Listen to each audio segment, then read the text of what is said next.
Good morning, everybody. Can everybody hear me good? I got a whole new setup here. Want to make sure that everything's good before I get started here. You could just throw something in the chat, make sure I sound fine here, and we'll get started.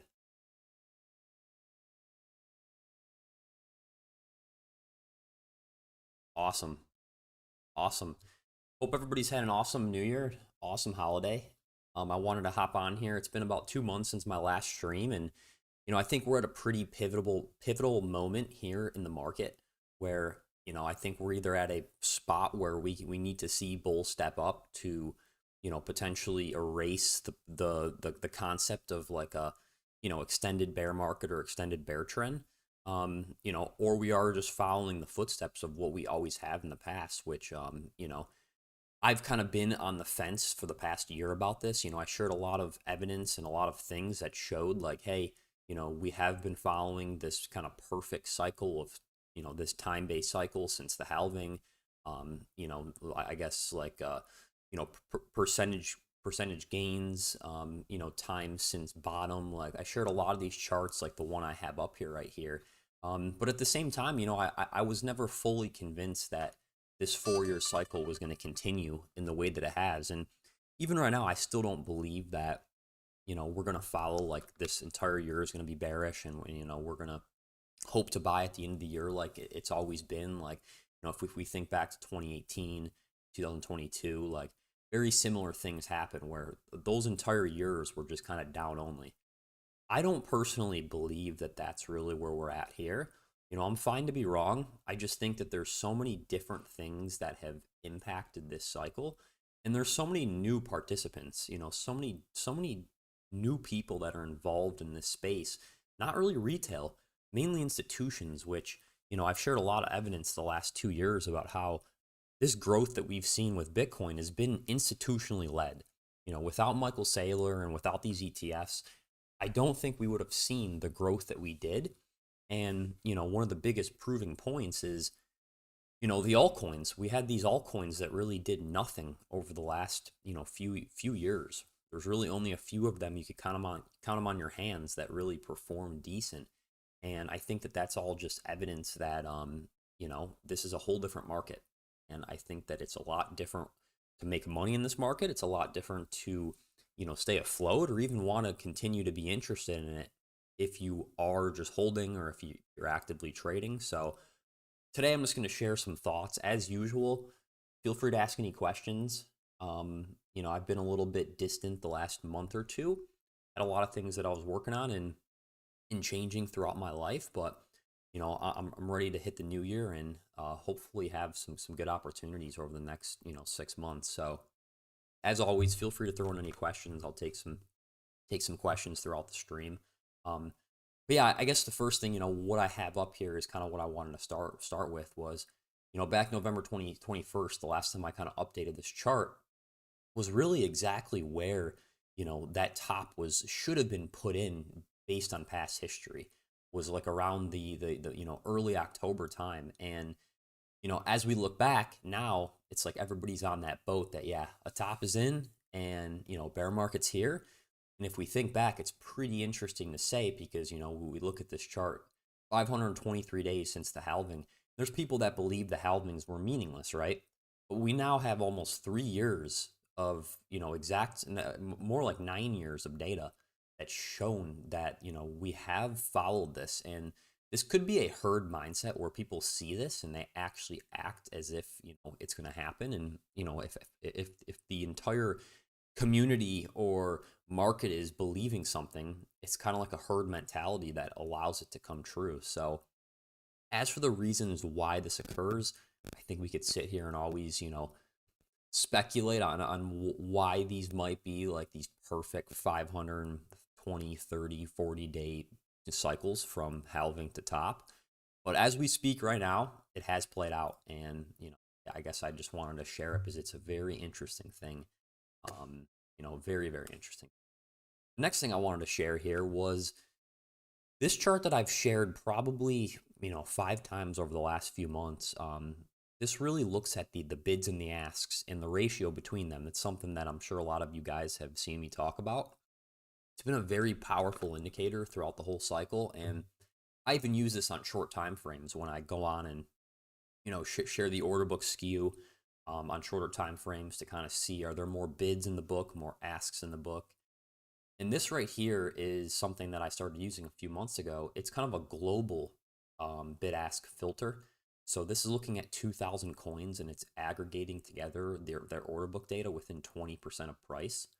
And I put some filters up here to show what happens when we have asks, which are orders above price in the book, are a lot higher than the bids in the book. And we could see it's marked near perfect top areas. And what's very interesting is I started using this high block like right here. So I didn't see this occur right here. But as we can see, I mean, just an amazing amount of accuracy where when we spent these few months up here after August, the whole time we had massive amount of asks in the book, a lot more asks than bids, a lot more, a substantial amount more. And it's very interesting because obviously we sat up here, we kind of created a weird structure that's not really how tops have been put in. Usually they occur fast, or you have rejections up at those levels, but this one was interesting in the fact that we really just went sideways for months. And that whole time, we really were just distributing in hindsight. We could look in hindsight now, obviously, and we could say that was distribution because we had so many people that wanted to sell, not a lot of people that wanted to buy. And these two lines here show it perfectly. So this is something that I've harped on for a while, like such a good indicator for you guys to use on a short time frame. You could use it on Market Monkey, shorter time frame one. This one's more of a global one for high time frame, but you get the idea. The reason I want to bring this up now is because we could see this green here, right? And this green has showed up a few times throughout the cycle. We saw it right here, right before we, when we were at like, what was this, 25K, before we ran up. We saw it 3 times here, which kind of marked perfect lows. We saw it down here back in April of last year when we hit that 74K high and Bitcoin obviously went to an all-time high. And now, the last 2 months, we've seen it more than we have the entire cycle, right? And we can see the blue line has been consistently above the red line. What does this mean? It means that there's way more orders in the book that are bids than asks. This is just another view of kind of the same concept. And you could see when this turns blue and positive, it's an imbalance for bids. The problem here, though, is very simple. The problem is when we see this happen, price alone can't move just on orders in the book. Price moves based on people market buying and market selling. That's what moves price. We could look at orders in the book as kind of the bumpers or the resistance. Like think through, like if you're going through and hiking through a big, thick, forest. Very hard to get through. There's not a clear path, right? That's equivalent to a lot of liquidity or a lot of orders in the book. It takes a lot more effort to move through that forest. Same concept here. It takes a lot more effort to move through the order book.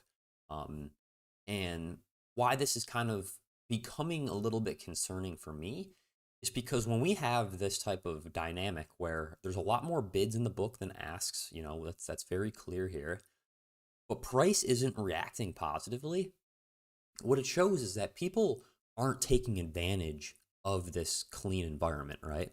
So if we think about it like this, like, people are taking a hike. It's a good analogy, but people are taking a hike and they see a clear path above them. And instead of going through the clear path, they're just kind of staying in place. They're staying in place and they're not doing much. That's what's happening right now with Bitcoin is we have a very clear book, very easy effort to send Bitcoin higher. Like for example, right here, it took way more money to move Bitcoin 10% than it does here. To move Bitcoin 10% higher right here doesn't take nearly as much money as it has in the past. But guess what? Bulls aren't taking advantage of that. What does that show? That shows a shift. And it's a shift that might not last long, but it's also a shift that you can't ignore. And the reason why you can't ignore it is because this is kind of what happens before, another leg happens, another leg down occurs. Is, you have the perfect dynamics for higher prices, but no one's taking advantage of it.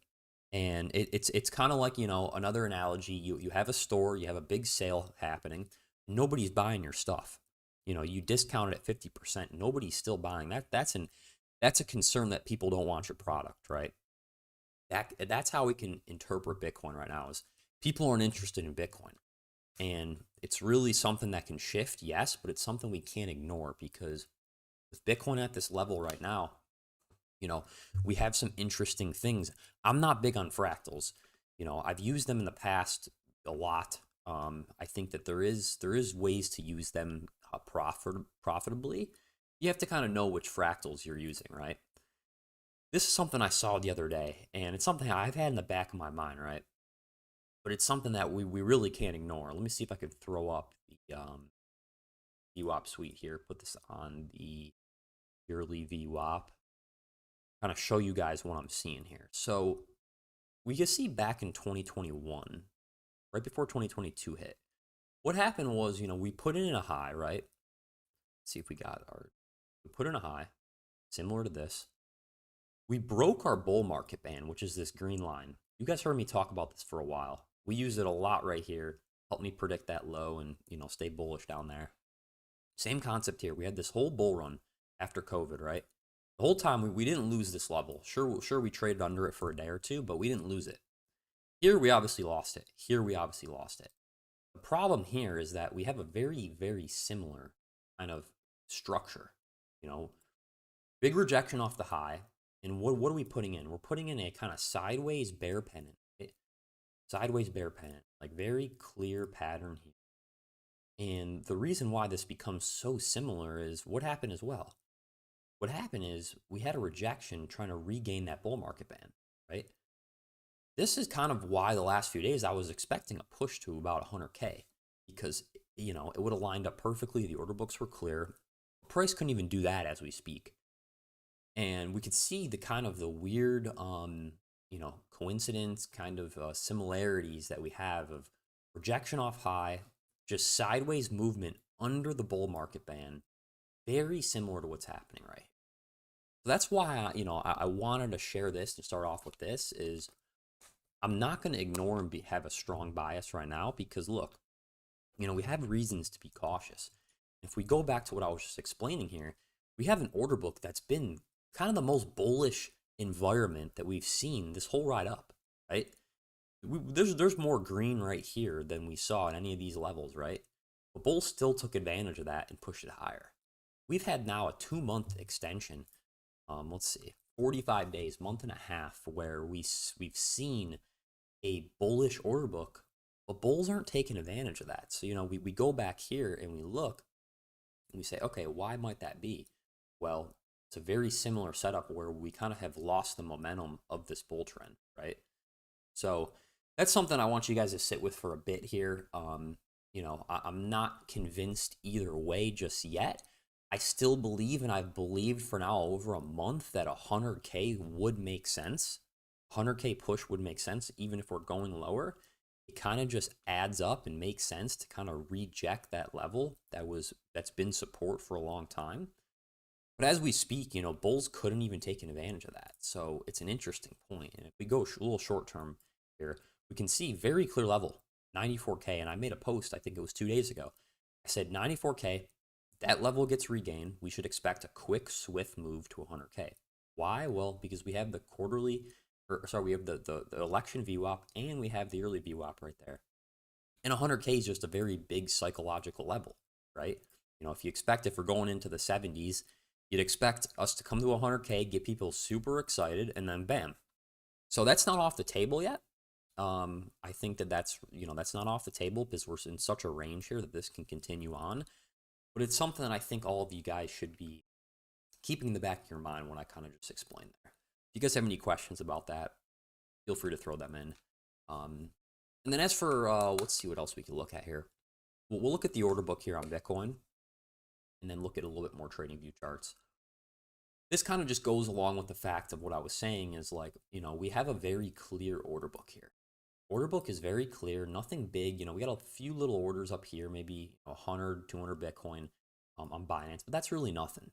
So, we got to this resistance level and bulls they just walked away, So it was a clear path for them to push higher and they just walked away.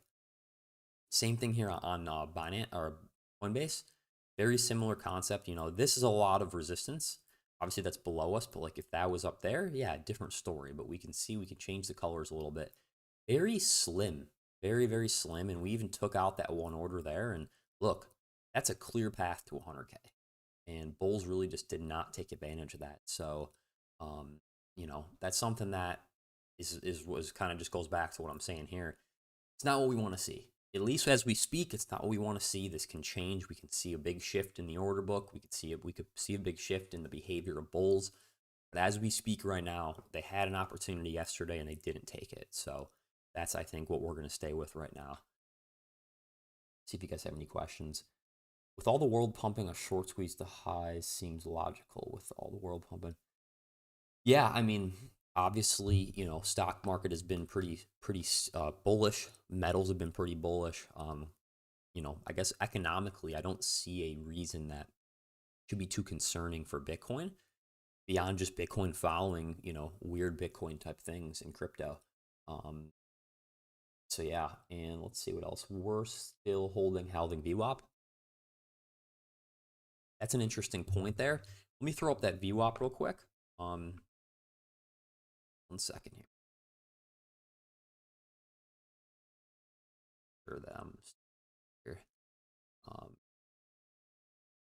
well, let's throw up that halving VWAP. So the halving occurred. When was this halving? Was this May? I think it was May something. Let's throw it up there and see kind of. It's like I think it was May, somewhere around there. Which yeah, still holding that level, and I think that that's going to be a good point for all of you guys to continue to watch yourselves. I'll readjust that and continue to keep that on my chart. But I think, even so, we have that as kind of more confirmation. But even without that, it's pretty obvious that we have a level here where if we break it, we're going down to the low 70s again. So something that we just need to keep in mind, and we need to be adjusting on very quick adjustments. So yeah, other than that, I think from the order book, there's nothing big to say besides look, empty. Empty, empty, empty. The order book's useful when you got a lot of stuff there. When you don't have a lot of stuff there, it's not going to really give you much. It's not going to really give you much stuff. So yeah. And then let's shift over here to XRP. I made a post the other day. It was actually yesterday or the day before about XRP when it was pushing up. Here we'll pull up the US oil chart. When it was pushing up here, I took a look at the order flow. And the behavior of the orders. And interestingly enough, you can see what I made a post about is, that whole time that we pushed up, and this is kind of more of an education piece for you guys. This whole time that we pushed up, what happened? What happened was, Coinbase and Binance, they weren't participating in this run up. Very little push here at the end with the yellow. We can see, let's make this a little bit bigger. But Binance, the green line, wasn't interested at all. We got Bybit, Kraken, Bitstamp doesn't make any effort. OKX really just flat.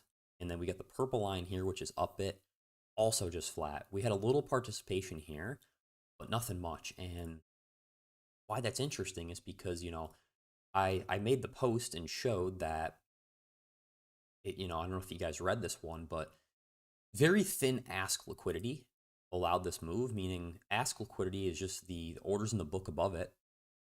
And there really wasn't strong, aggressive market buying we could see. And what I basically said is that this type of growth is not ideal unless bids start chasing it and supporting it. And obviously that did not happen. So, this is one way to use kind of this cumulative volume delta that I always use for your guys' advantage is if price is moving up or down and these lines aren't, the volume deltas aren't following, what that's telling you is that it's not really being driven by aggressive market participants, right? It's not really being driven by that, which is a very interesting thing.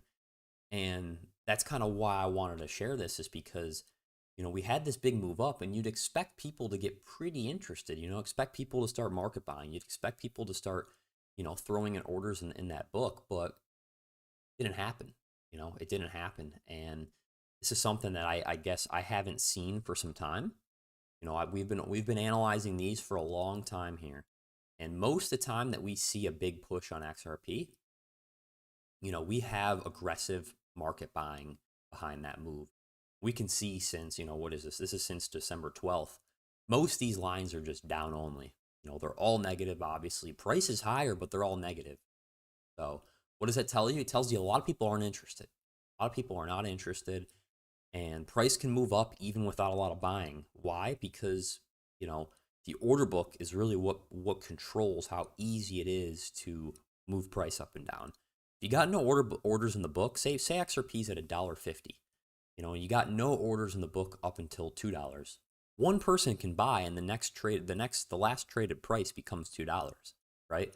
You think, oh yeah, it's going to take all this time or all this money to push price higher, but it doesn't actually work like that. You can move price without aggressive buying, which is a crazy thing. And I've been meaning to make a deeper video explaining this concept because, once you understand how the order book works, completely changes your view on how price moves, right? So looking at something like this, it's interesting. We can say XRP's, just a day or two ago, it was higher, it was at 240, higher than it's been over a month, right? But throughout that period, more people have sold than bought. It's pretty weird to think about that, right? If you just sit and think about that, price is higher, but within that time period, more people have sold than bought. It completely revamps your view of how markets move. So just want to elaborate a little bit on that. Missed you, Dom. Great to see you back. Hope all is going well. You as well. Yeah, appreciate it. Thanks for joining here, guys. Let's see. Any thoughts on any thoughts on why crypto is in such a downtrend compared to equities and other markets? It's a good question. It's a really, really good question. And my best explanation is that the market's changed. And the market's changed in the way that this whole cycle we have had very minimal retail participation, right? And the retail participation that we've had has not been buying a lot of spot tokens that have impacted price, right? Like, say if retail goes and buys even, $10,000 worth, $50,000 worth, $100,000 worth, that's a one-time buy. That gets absorbed very quickly because of how liquid these markets are now, right? And then think about it. What are they doing? They're holding those coins. They're expecting price to go higher, but they no longer have an impact on that. They're no longer impacting that price, right? If they hold those coins, they're no longer impacting that price. The reason that people have been, I guess, interested in this market, this cycle, have been through perpetual swaps. They've been through perps, right? That's what a lot of people that have gotten involved in this market, what have they done? They don't want to buy, $100 worth of Bitcoin and hope to get rich. People have realized that's no longer a viable path to success. So what are they going to do? They're going to start trading perps, right? They're going to start trading perps, and they're going to try to, 5x their money. They're going to try to 10x their money. And look what happened on October 10th. We had a $22 billion of liquidations. And that's happened multiple times this cycle. And sure, some institutions were caught up in that. But for the most part, who's getting wiped out there? It's the retail that gets involved in this market expecting to make, some money, right? And what do? They get wiped out. 98% of people that get involved in perps, they get wiped out. Why? We could explain that and talk about that for a long time. There's many reasons why that happens. But to go back to your question, that's why I think crypto's in a downtrend compared to equities. Is people have realized that, number one, this market is filled with just speculators. It's filled with speculators that are just trading perps, trying to make money. Number two, no one really cares about the tech, right? Crypto's been around for, over 10 years now, technically, but on a big scale, it's been around for about 7-8 years. After 2017 is really when 2018 is really when it started, becoming big. And since then, what have we seen? We've seen empty promise after empty promise after empty promise of this project and that project that's going to solve this problem and that problem, right? And who's actually executed on that? Very, very minimal. If we sit and think, what crypto project or blockchain is used in a beneficial way that solves an actual solution for a real world problem? People are hard pressed to kind of give you that answer. You know what I mean? I mean, we could argue, yeah, we got RWAs, we have, you know, Ripple and XRP trying to do things with banking and, different things there. But at the end of the day, there is nothing, there's no project that's actually succeeded in the manner of being an actual, strong contender to a backbone of an actual solution.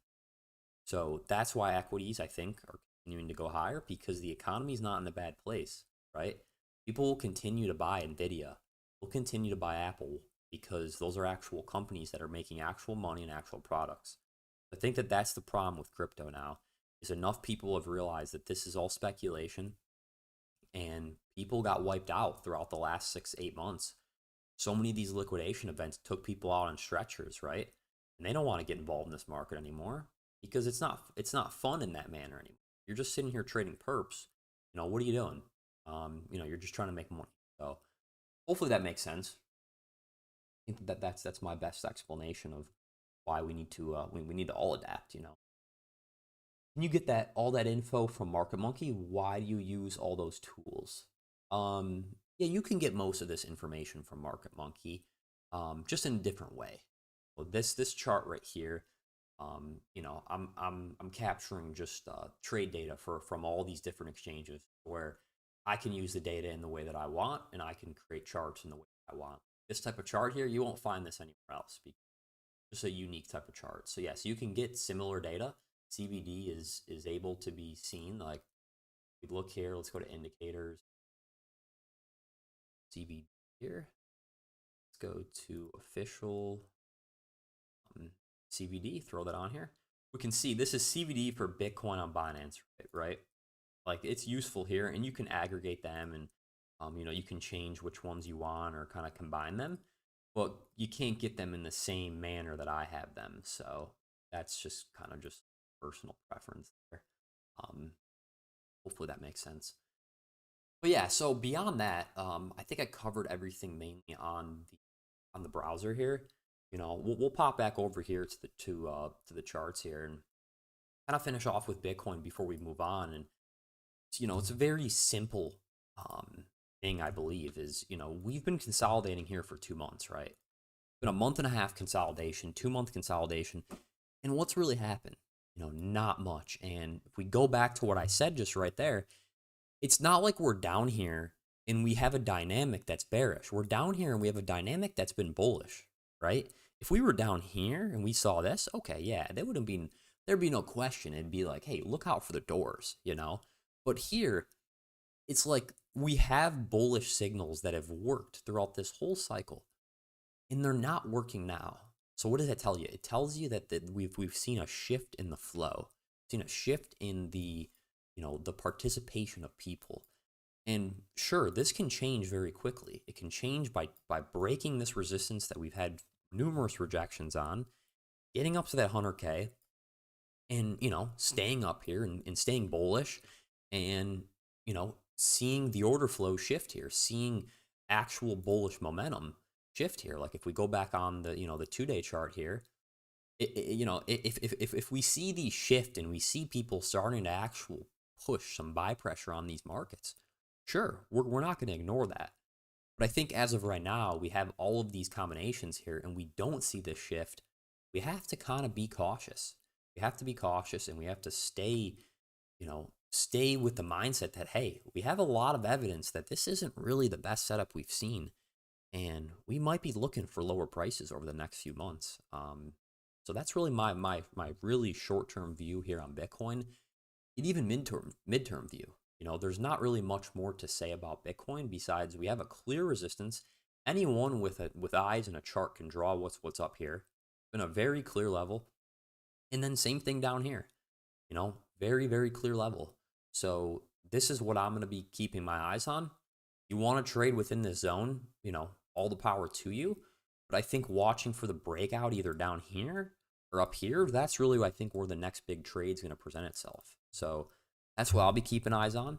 Hopefully you guys as well, if you are looking to trade this market. So yeah.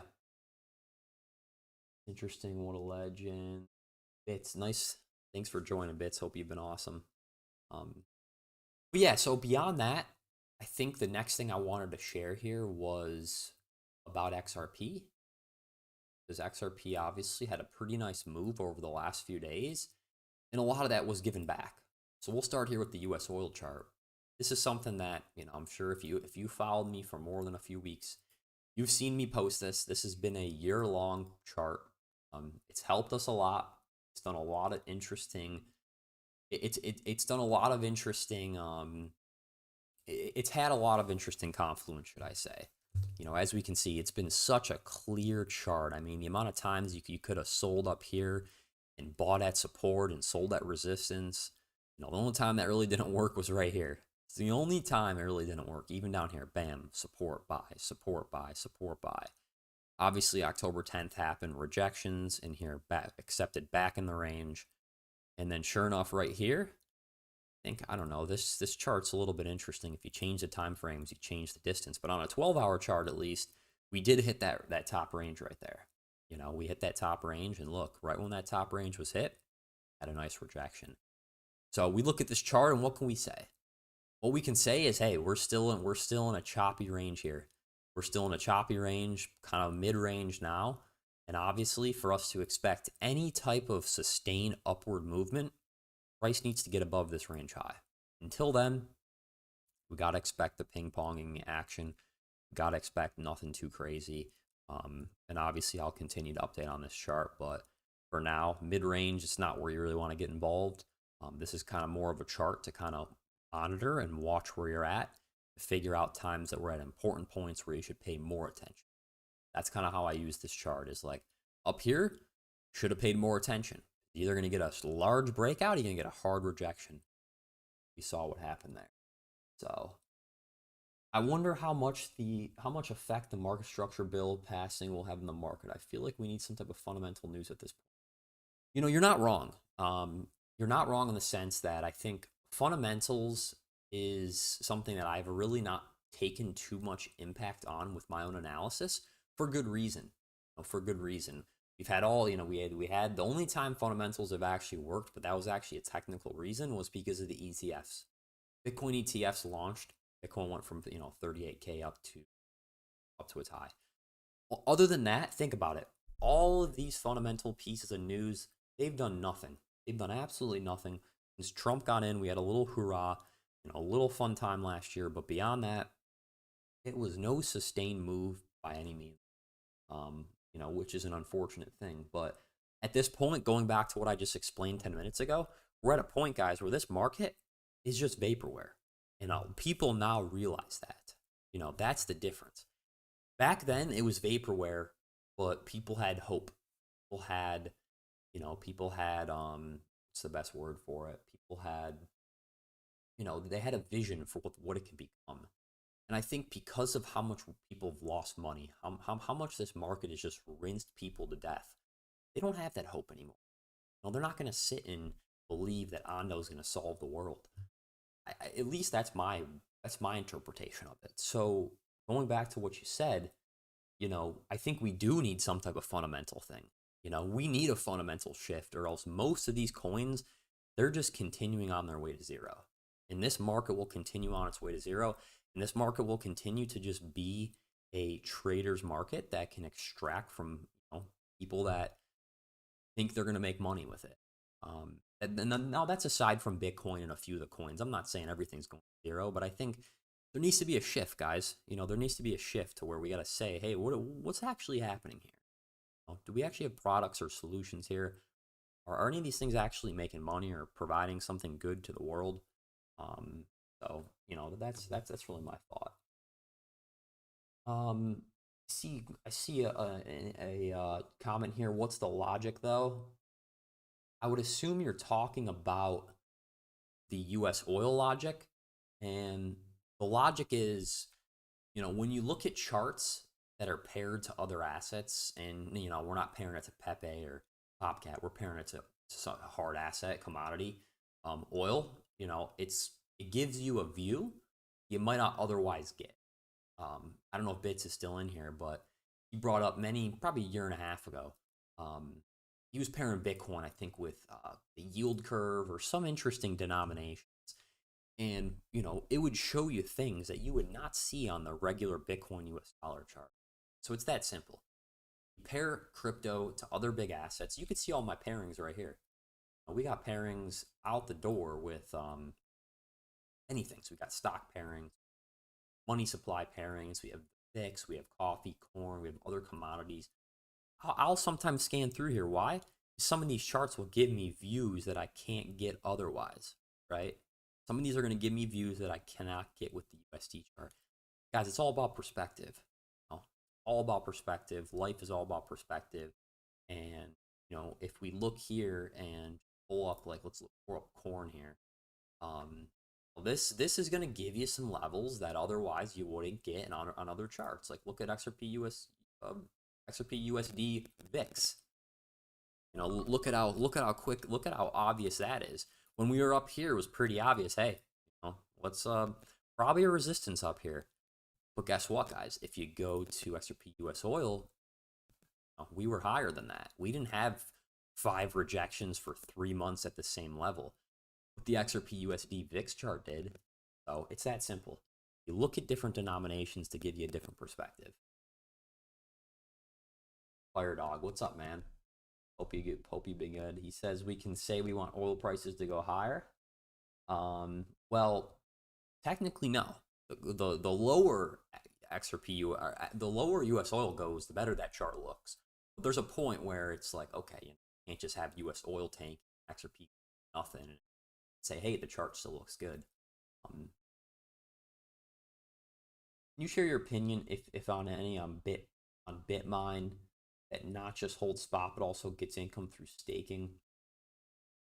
Bitmine, the Ethereum treasury company, I don't have strong opinions on things like that. I think overall, like, ask ourselves, does it help anything? To me, when you have concentrated levels of wealth of an asset, I don't know if they're up to 1, 2, 3% of the supply, 4% of the supply of Ethereum. Look at what they accumulated, all that, right? Did it impact the price much? Not really. Ethereum's at $3,000 right now. But what does it do? It creates an overhang, right? It creates an overhang that we have to worry about.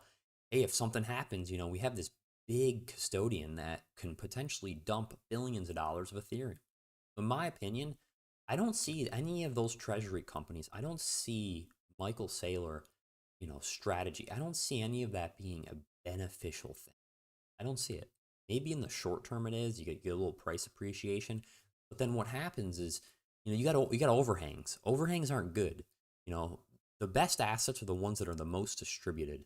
You don't want a bunch of supply in a few hands. So I don't know the specifics on how they accumulated that, when and if they'd ever sell, if there's reasons that they might have to sell. But overall, I think we got to think back and say, all that creates is an overhang. Creates an overhang for these companies, to where if something happens to them and that they need cash, well, guess what? Now we have a boatload of supply that needs to get dumped in the market. I don't find that to be a positive thing that is always in the back of holders' minds. Same thing with Saylor. Obviously, I have not agreed with anything that he's done. People are love him. People think he's great, but look, where are we at now? Bitcoin's at 90K, and sure, it's grown a good amount, but Bitcoin was at 70K 5 years ago. So but now we have someone that holds 20, 30, 40, I don't know, 20 billion worth of Bitcoin. I don't know if that's a positive. That's my opinion. I'm sure some of you guys will disagree, but opinion there. What I don't get is why you pair it to US oil and why XRP. Well, like I just explained, US oil's been the cleanest chart. I compare it to wheat. You could say whatever. I compare it to coffee, but US oil, based on my based on my experience, has been a very clean chart. So that's why we pair. I was just saying we raise both at the same time. Just move the whole chart up by 100%. X for you and oil. Hey, I'm sure that many people wouldn't be upset about that. And hold on, we'll see with the Venezuela stuff now. Hopefully US oil is on its way down because lower energy prices is usually positive for everything.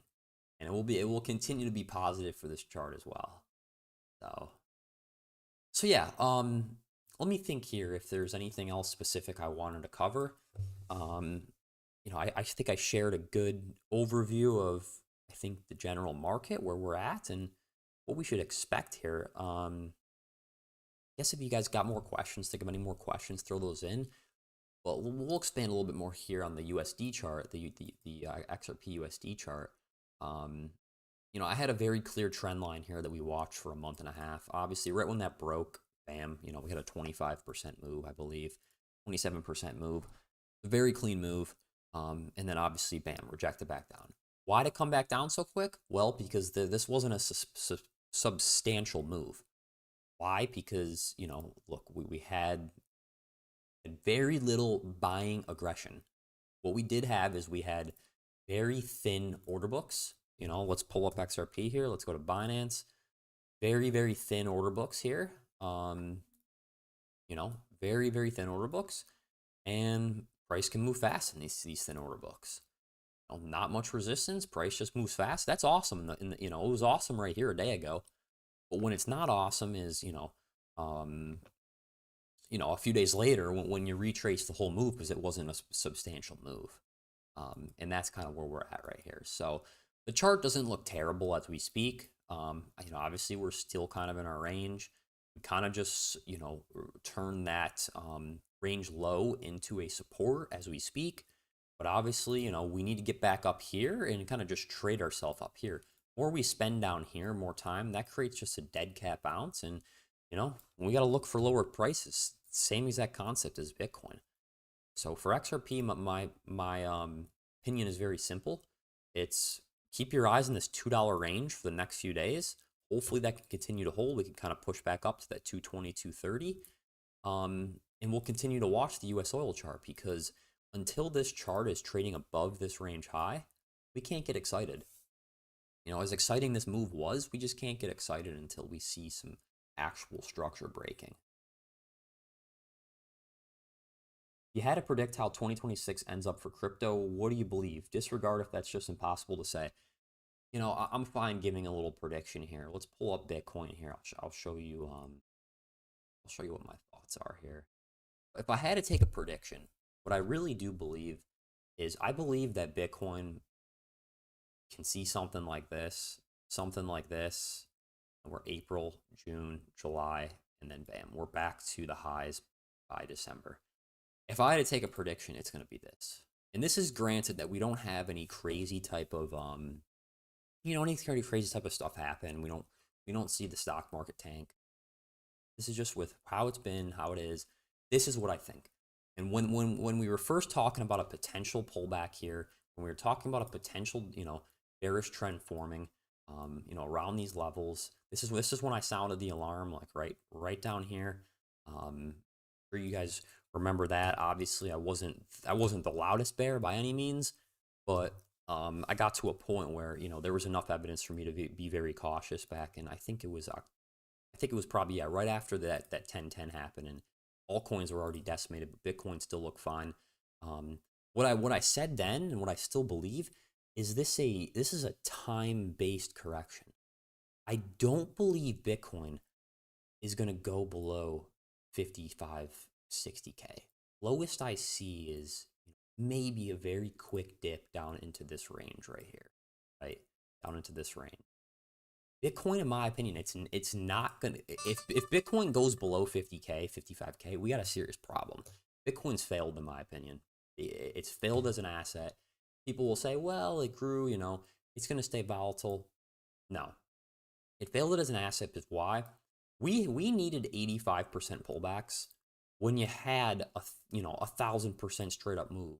When you had 1,000% straight up moves, we didn't have that this cycle. We had the most sustainable staircase growth that we've seen ever. And the way something grows is how long it lasts, right? If you build a building with a terrible foundation, the quicker it's going to collapse. You build a foundation very steady, very stable. You come back and you check your work. Same concept here. You pump, you come back and you check your work. Pump, check your work. Same thing here. Most of these pumps were retraced, right? That creates a stable foundation. So no, Bitcoin should not plummet. Bitcoin should not do anything like it did here. That's why I say, I pull up this fractal here. I should be more realistic that the fractal, in my honest opinion, if it's gonna play out, it's gonna play out something like that. 60K low, 65K. That's how it's gonna play out. It's not gonna play out to the same depth as this. So that's my opinion. I'm completely fine to be wrong. I'm not really. Sometimes I'll make strong predictions, but like right now, that's just what makes the most sense to me based on all the evidence and all of the critical thinking of how we got here. That's what makes the most sense to me, because you got to think about it too. We see Bitcoin below 55K, we see it below 60K, 50K. Michael Saylor's not in a good position, guys. Let's see if we still got this Saylor tracker here. And see what his average buy-in is here, because you guys got to realize something. Average cost is 75K. That is high. You got Bitcoin at 60K. He's down 15 grand on each Bitcoin. He's got 600,000 of those things. 15 grand. He's down, what is that, 6 billion? I believe that's 6 billion he would be down. That's a lot of money, and that can create some panic, right? That can really create some panic.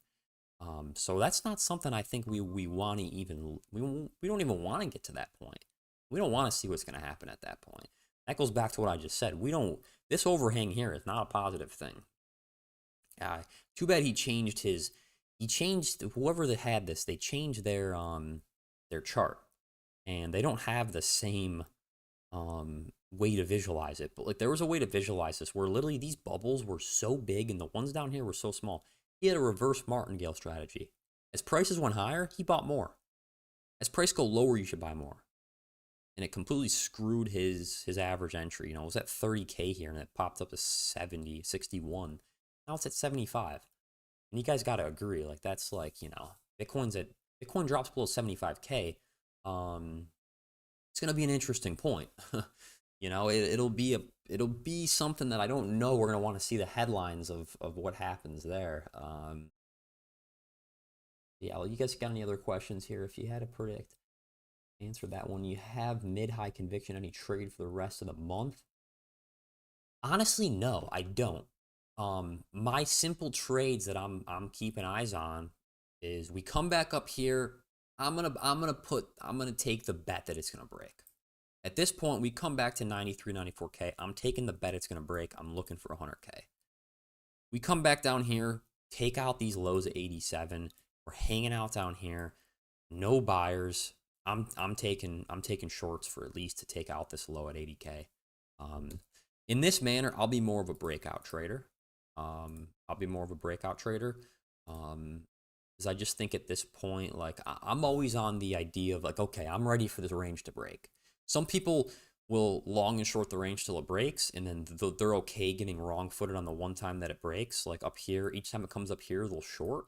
They're fine shorting the one time that it breaks out, or each time it comes down here, they long, and they're fine longing the one time it actually breaks. I'm more of the, hey, I want to get all the evidence I can to get position on the break, because that's usually going to be the better trade. It's going to be the deeper trade. So hopefully that makes sense there. But yeah, so beyond that, guys, I haven't been too into the market the last month and a half for good reason. I mean, look, there's not much to look at here. But, going forward, I think I'm going to continue these. I think I'm going to get back to my scheduled programming of it every week.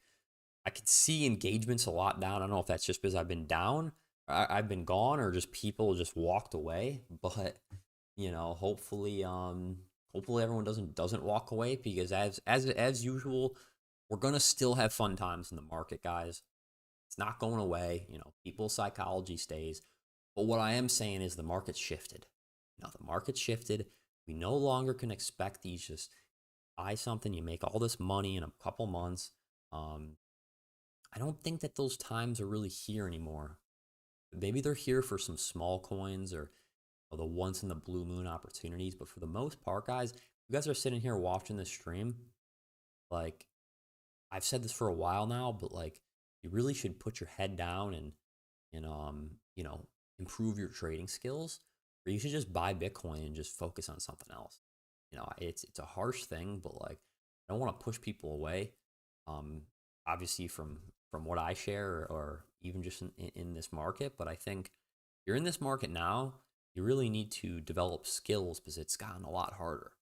And skills isn't just buying something and holding. Um, I think developing skills is, figuring out how to extract money from this market in a consistent manner, or else, you're probably just going to be upset. So, so yeah. Other than that, I can talk about a bunch of altcoins here, but I don't find it to be worth it. There's no altcoin that is very special right now. There's no altcoin that's specific. I guess the last thing we'll cover here is Ethereum, and Ethereum just kind of screams to me of the very, um, very similar setup that we saw back here. Same thing that I just showed with Bitcoin here. It's a very similar pattern, and it's not something you really like to see until you get the bulls to come out there and break the pattern. Until then, we got to stay on our toes. We got to realize that we're in a position where we could see another leg down. And I don't want people to get blindsided by that. Many people will get blindsided by that. So yeah, you guys have any other questions, throw them in. Would love to chat about anything else. Let's see, about 56 minutes here on the stream. And just give me a second. I'm gonna think if there's anything else I want to cover here.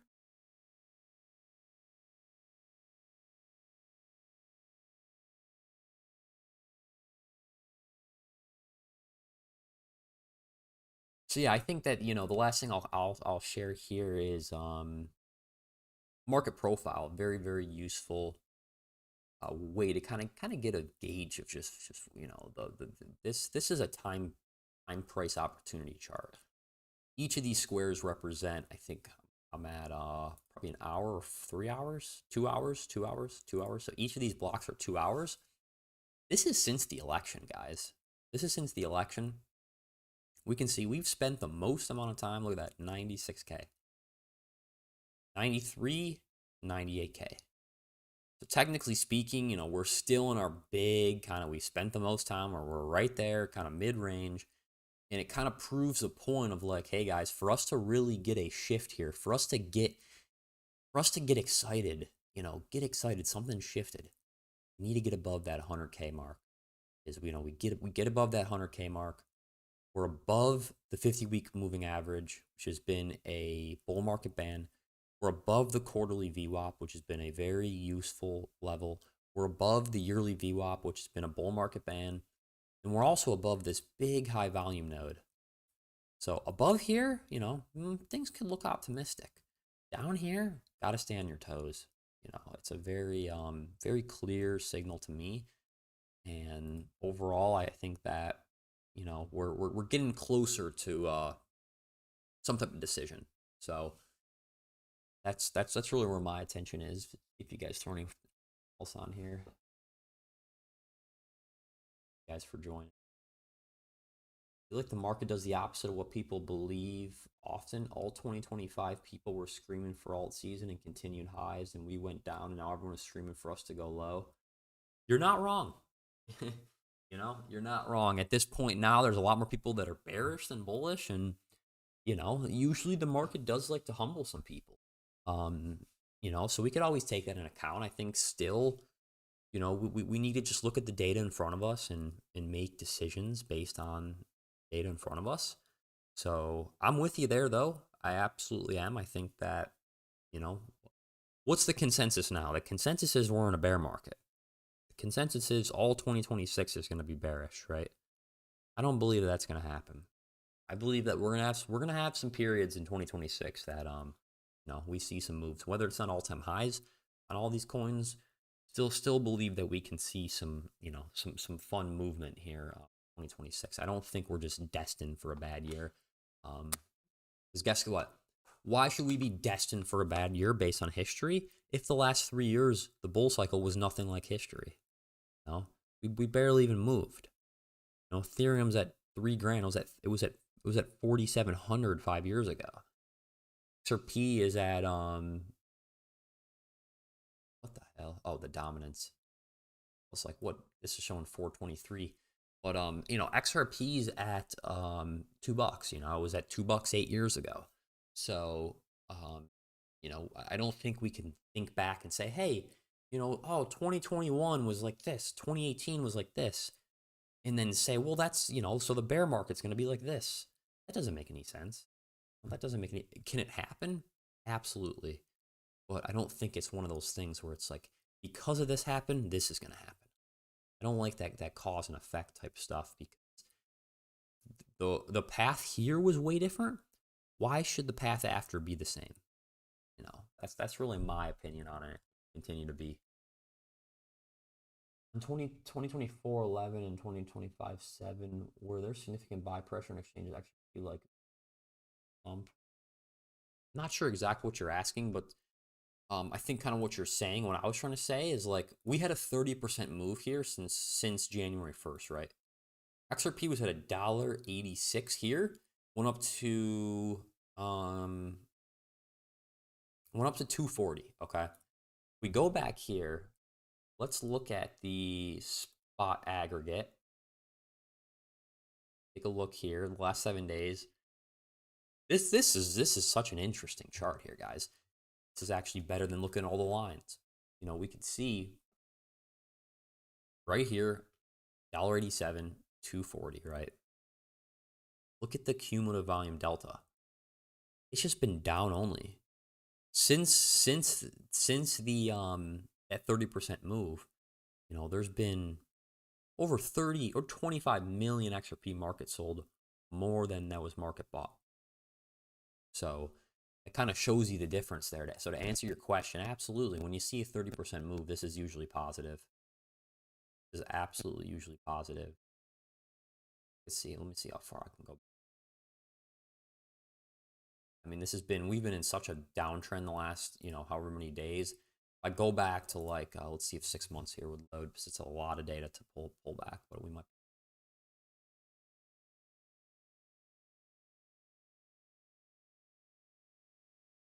Not sure if it's going to look this, but yes, to answer your question, there's been a noticeable shift in, you know, the type of moves that we've seen. There has been, there's been a noticeable shift. It's not the same expected over the last, as we've experienced the last year. So yeah, all right, guys. Well, I think that really covers up a lot of what I wanted to share here. Hopefully you guys enjoyed that stream. I don't know if there's anything else that's really too important to talk about. I want to keep it clear and concise here. You know, I guess only other thing, like I said, is the stock market still looks fine. So it's not like this is like a global, you know, this is economic reason why we're seeing downtrending. You know, it's besides oil, like, you know, the Nasdaq. Take a look at it here. Nasdaq's been pretty bullish. You know, hasn't really shown too much weakness as we speak. So this is kind of an isolated kind of crypto, just moving as it moves. Well, there's not really much more to say about it. So yeah, I'll continue, you know, with my updates as usual. Expect me to be more active going forward here, and I'll probably continue the live streams. You know, the live streams are great, and hopefully we can have more to talk about in different times. But for the most part, I mean, you know, it is a boring time right now. But I don't know if you know, I don't think that's going to be the case for all the year, like some people believe. There's significant buy pressure on exchanges in 2012, 24 when XRP hit all-time high. Absolutely. Yeah, I can't pull up that data easily, but yeah, 100%. There was hundreds and hundreds of millions of XRP market bought that caused that large amounts. So yeah. Well, all right, guys. Hope you guys have an awesome day. Thanks as always for joining. And yeah, I'll see you guys soon. Thanks again.